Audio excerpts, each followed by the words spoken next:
زهقان؟ بتدور على انك تكون سعيد؟ عظيم! خليني بقول لك 5 مفاهيم غلط عن السعاده، يمكن اقدر انقذك من التعاسه اللي انت بتعوم فيها دلوقتي.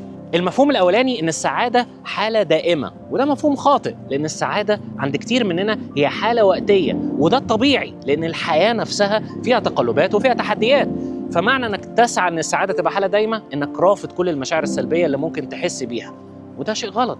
بينما انت لو عايز السعاده تاخد حيز اكبر في حياتك، هتغير المفهوم شويه لمفهوم اشمل اسمه ويل بينج، ودي حاجه من علم النفس الايجابي البوزيتيف سايكولوجي، بس ده فيديو تاني. المفهوم الخطأ الثاني عن السعادة إن السعادة هي لما تحقق أهدافك، لما تجيب عربية أحلامك، تتجوز فتاة أحلامك، تجيب بيت أحلامك، يبقى عندك المبلغ إياه في البنك، وده معناه حياة تعيسة لكتير مننا، لأنك تربط السعادة بالأهداف معناها إنك تعيش حياة منتظر إن أنت تكون سعيد، وده إيه اللي هيحصل من وراه؟ ممكن ما تحققش الهدف، ممكن تحقق الهدف وما تحسش بالسعادة اللي أنت كنت متطلع إليها، ممكن تحقق الهدف وتحس بالسعادة اللي أنت كنت متطلع إليها لفترة قليلة من الوقت، وبعديها هتحس بإيه؟ فراغ، لازم يبقى فيه هدف تاني. وده اصل كتاب اتوميك هابتس، العادات الذريه، اللي بيتكلم على ان احنا المفروض ما نحطش اهداف، وما نحط ايه؟ لا ده فيديو تاني بقى لان الكتاب تقيل بصراحه، فخلينا نقلب على المفهوم اللي بعده.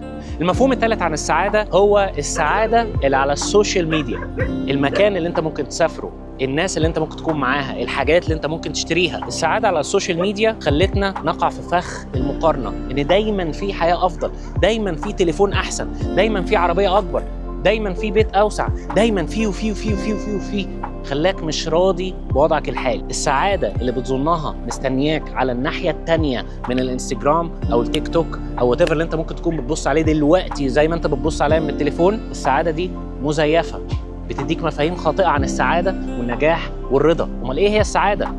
لا الفيديو ده مش هقول لك فيه السعاده، هقول لك المفاهيم الغلط عن السعاده.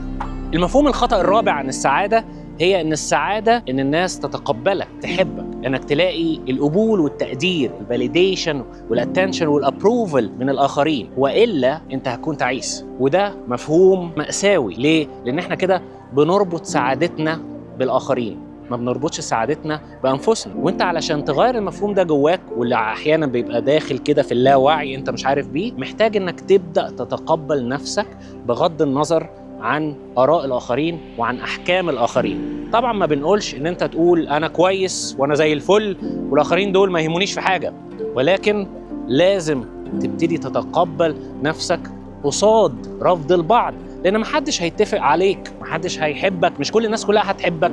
الفيديو ده مثلا مش كل الناس اللي هتشوفه هتتبسط بيه، بس ده شيء عادي. طب أنت إزاي ممكن تتعامل مع الرفض؟ ده فيديو تاني لوحده. المفهوم الخاطئ الخامس عن السعادة هو إن أنت هتكون سعيد لما تلاقي شريك حياتك. دايما المجتمع بيصدر لنا ان الوحده وحشه، وانك لو لوحدك اذا انت فيك مشكله ولازم تبقى مع حد. دايما بيصدر لنا ان الجواز زي السحر، مش قوي يعني دلوقتي، وبيصدر لنا على ان الوحده دي لعنه، بينما المفروض انك لما تدور على شريك او شريكه عشان تهرب من الوحده انت مكتمل وبتدور على حد تشاركه السلام اللي جواك مش الفراغ، لان مفيش حد هيملى الفراغ اللي جواك. وده موضوع كبير قوي يعني، ممكن نبقى نتكلم عليه في فيديو تاني.